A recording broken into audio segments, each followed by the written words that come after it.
હર મહાદેવ હર જય માતાજી મિત્રો, આજે આપણે આવી ગયા છીએ રાજકોટ પાસે આવેલા ચોટીલા કે જ્યાં મા ચામુંડા માતાજી બિરાજે છે. તો આજે આપણે હું તમને દર્શન કરાવીશ અને એના વિશે જે કંઈ પણ માહિતી મારી પાસે છે એ હું તમને ટૂંકમાં થોડીક જણાવીશ. તો મિત્રો, આ છે આપણું ચોટીલા માનું ચામુંડા માનું મંદિર કે આજે અહીંથી તમે જોઈ રહ્યા છો એ ગેટ છે.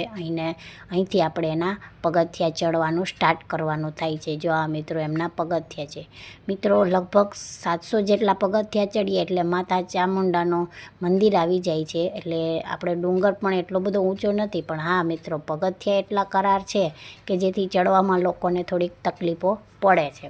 પણ તોય માતાજીનો એટલો સાથ છે કે ગમે એવો વૃદ્ધ વ્યક્તિ હોય ને તો પણ એ ચડી જાય છે. અને મા ચામુંડાનું નામ લેતા લેતા એ મિત્રો ગમે એવા પગથિયા હોય તો પણ એ ચડી જાય છે અને માતાજીના દર્શન કરીને કૃતાર્થ અનુભવે છે. તો મિત્રો, આ છે આપણું ચામુંડા માનું મંદિર. તમે જોઈ રહ્યા છો આ મહાકાળીમાં નીચે પગથિયા પાસે એક બિરાજે છે. ત્યાં એ નાની એવી દેરી એટલે કે મંદિર છે. તો આ એ છે. અને મિત્રો, આ જો તમે જુઓ છો એ ત્યાં ચોટીલાનો આખો વ્યૂ દેખાય છે, સિટીનો આખો વ્યૂ દેખાય છે, તમે જોઈ શકો છો મિત્રો. તો મિત્રો, આ આપણે ચામુંડામાંના અત્યારે પગથિયા ચડી રહ્યા છીએ, ચોટીલાના ડુંગર ચડી રહ્યા છીએ મિત્રો. અને અહીંથી સિટીનો પણ વ્યૂ તમે જોઈ શકો છો. જોઈ લ્યો, તમે નિહાળી રહ્યા છો એ સિટીનો વ્યૂ દેખાય છે. ડુંગર ઉપરથી આ ખૂબ જ સુંદર અને રમણીય એવું દ્રશ્ય તમને દેખાશે. આજુબાજુમાં હરિયાળીઓ પણ ખૂબ જ સરસ મજાની આવેલી છે. અને ત્યાંથી સિટીનો જે વ્યૂ દેખાય છે એ કંઈક અલગ જ દેખાય છે, તમે જોઈ શકો છો. જોઈ લ્યો. અને મિત્રો, પબ્લિક પણ એટલી હોય છે ત્યારે ચોટીલામાં, તો દર 12 માસ એટલી જ પબ્લિક રહે છે, કારણ કે માતાજીનું એટલું હાથ છે મિત્રો કે જેથી કરીને લોકો અહીં દર્શન કરીને જ આગળ જાય છે. મિત્રો, આ અમદાવાદ અને રાજકોટ હાઈવેની વચ્ચે આ ચોટીલા ડુંગર આવેલો છે. એટલે કોઈ પણ વ્યક્તિ કે કોઈ પણ વાહન અહીંથી પસાર થઈને જ આગળ જાય છે. એટલે લોકો મિત્રો આવે જે કોઈ પણ એ માના દર્શન કરીને પછી જ આગળ જાય તે મિત્રો. તો અમદાવાદથી રાજકોટ જતા રસ્તામાં રાષ્ટ્રીય રાજમાર્ગની બાજુમાં ચોટીલા નામનું એક ગામ આવેલું છે. એની આજુબાજુ અનેક નાની મોટી ટેકરીઓ છે મિત્રો. તમે જોઈએ, અમે તમને બતાવીએ. તેમાંની એક ઊંચી ટેકરી પર મા ચામુંડાનું એક સુંદર, ભવ્ય, વિશાળ અને જોતા જ મનને હરી લે તેવું એક મંદિર આવેલું છે.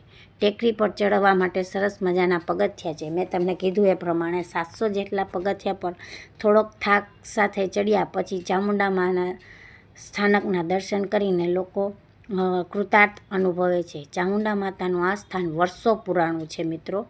અને તે ક્યારે થયા એનો કોઈ નિશ્ચિત સમયગાળો નથી.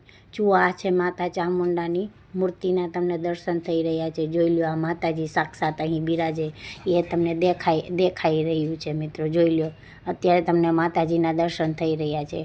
આપણે અત્યારે ડુંગર ચડી ગયા છીએ અને આ આપણે માતાજીના તમને દર્શન થઈ રહ્યા. જોઈ લો મિત્રો, લોકો માતાજીના દર્શન કરીને ધન્યતા અનુભવે છે મિત્રો. અને આ ચોટીલામાંનું મંદિર છે મિત્રો, એ 52 શક્તિપીઠોમાંનું એક શક્તિપીઠ પણ ગણાય છે મિત્રો. એટલે આ એક શક્તિપીઠ પણ છે અહીંયા મિત્રો. બધા ચામુંડા માતાનું આ કયા સમયમાં થયું એ કોઈ સમયગાળવાનો નિશ્ચિત નથી. તો અને લોકો કહેવાય છે કે જે અરસામાં પાંડવો થયા એ અરસામાં ચામુંડા માતા અહીં પ્રગટ થયા હોય એવી લોક માન્યતા છે. એવી એક દંતકથા પણ છે. સત્ય શું છે એ કોઈ હજી સુધી જાણી નથી શક્યું, પરંતુ માના અપરંપાર મહિમાથી હજારો લોકો અહીં દર્શને આવે છે. કેટલાક ભક્તો પૂનમ કે બેસતો મહિનો કે એવી કોઈ ચોક્કસ તિથિએ પણ નિયમિત દર્શન કરવા પણ અહીં આવે છે. અહીં રોકાવા માટે ગેસ્ટ હાઉસ, ધર્મશાળાની પણ સગવડો આવેલી છે મિત્રો. વહેલી સવારે 5 વાગે અને સાંજે આરતી થયા પછી રાત્રે માતાજીના સ્થાનક પર કોઈ રાત્રિવાસો કરી શકતું નથી. પૂજારી સહિત બધા નીચે આવી જાય છે. ઋતુ પ્રમાણે થતા સૂર્યોદય સૂર્યાસ્તના ફેરફારના સમય પ્રમાણે સવાર સાંજની આરતીનો સમય ફરતો રહે છે. આ છે મિત્રો, ત્યાં મેલડી માતાજીનું મંદિર પણ આવેલું છે. તમે જોઈ શકો છો મિત્રો. અહીં એના પણ તમને દર્શન થઈ રહ્યા છે મિત્રો. આ મેલડી માનું મંદિર છે મિત્રો. અને હવે આપણે આગળ નીચે જઈ રહ્યા છીએ. ત્યાં ચામુંડાના સિંહના દર્શન પણ થશે તમને મિત્રો. ત્યાં સિંહ પણ આવેલો છે મિત્રો. માનતા માટેની ચૂંદડી, પ્રસાદી અને પૂજાનો સામાન તળેટીમાં આવેલી દુકાનોમાંથી પણ મળી રહે છે મિત્રો. અને ડુંગર ઉપર પ્રસાદી મળતી નથી. એટલે મિત્રો નીચેથી જ આપણે પ્રસાદી લઈને ઉપર ચડવાનું રહે છે. અહીંયા કાળ ભૈરવના પણ દર્શન થાય છે અને સામે છે એ આપણા સિંહના દર્શન પણ તમને થઈ રહ્યા છે. જો આ મિત્રો એમનો સિંહ છે. મિત્રો ચામુંડમાનો સિંહ પણ અહીં જ આવેલો છે. મિત્રો અહીંયા રાત્રિવાસો કોઈ કરી શકતું નથી. પૂજારી સહિત પણ બધા નીચે ઉતરી જાય છે, કારણ કે એનું એક કારણ પણ એ પણ છે કે અહીંયા માતાજીનો સિંહ એ સાચો થઈને અહીંયા માની રક્ષા કરે છે. એટલા માટે અહીં કોઈ રાત્રિવાસો ડુંગર ઉપર કોઈ કરી શકતું નથી. બધાએ નીચે ઉતરી જવાનું ફરજિયાત રહે છે. પૂજારી પણ અહીંયા ઉપર રોકાતા નથી મિત્રો, એ પણ નીચે ઉતરી જાય છે, કારણ કે આ માનો સિંહ સાચો થાય છે રાત્રે અને માની રક્ષા કરે છે, અહીંયા આટા મારે છે. એટલે એવી કહેવત છે મિત્રો, અને એવું સાચ પણ છે કે એ સિંહ સત્યમાં એ સાચો થાય છે અને અહીંયા માની રક્ષા કરે છે. નીચે અહીંયાથી નીચે જતાં ગુફામાં પણ ઘણા બધા મંદિરના દર્શન થાય છે. ઘણા બધા માતાજી અહીંયા બિરાજે છે. મહાદેવના પણ દર્શન થાય છે મિત્રો, એ પણ તમે અત્યારે જોઈ રહ્યા છો મિત્રો. અમદાવાદથી રાજકોટ જતો તમામ વાહન વ્યવહાર ચોટીલાથી થઈને પસાર થાય છે મિત્રો. મેં તમને કીધું ખાનગી વાહનો પણ અહીંયા મળી રહે છે અને અહીંથી રાજકોટ લગભગ 50 કિલોમીટર જેટલું દૂર છે મિત્રો. કહેવત એવી છે કે ચામુંડામાં એક લોકવાયકા પ્રસિદ્ધ છે કે હજારો વર્ષ પહેલાં અહીંયા ચંડ અને મુંડ નામના 2 રાક્ષસો રહેતા હતા.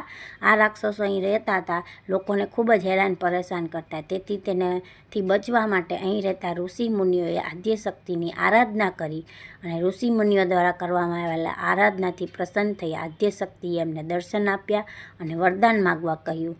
ત્યારે ઋષિમુનિઓએ તેમને ચંડ અને મુંડ નામના રાક્ષસો અંગે કહ્યું અને તેમનાથી બચવાનું વરદાન માગ્યું. એટલે એમનાથી બચવા માટે માતાજીએ એ ચંડ અને મુંડ 2 રાક્ષસોને મારી નાખ્યા. એટલે એ ચામુંડા મા તરીકે પ્રખ્યાત થયા અને અહીં સાક્ષાત બિરાજમાન. તો મિત્રો આવા જ અમારા વિડીયો જોવા માટે અમારી ચેનલને લાઇક કરજો મિત્રો.